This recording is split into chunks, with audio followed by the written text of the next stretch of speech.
साथियों नमस्कार। आज हम आए हैं अपने जींद शहर के अंदर और मैम को शुगर का बहुत ज़बरदस्त रिजल्ट मिला है। मैम को शुगर का जो लेवल था वो 500 प्लस रहता था। 500 प्लस शुगर लेवल रहता था।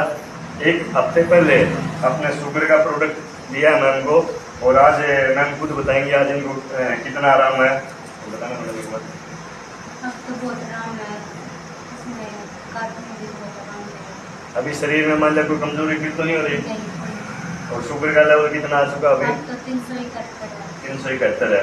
इंसुलिन के टीके लगते थे 4 टाइम लगाती थी, अब तो 2 टाइम लगाती 4 टाइम इंसुलिन के टीके लगते थे, अब मात्र 2 टाइम लगते हैं।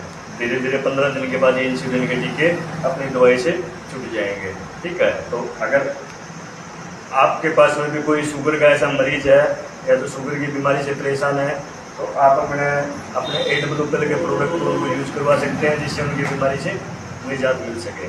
थैंक यू, धन्यवाद।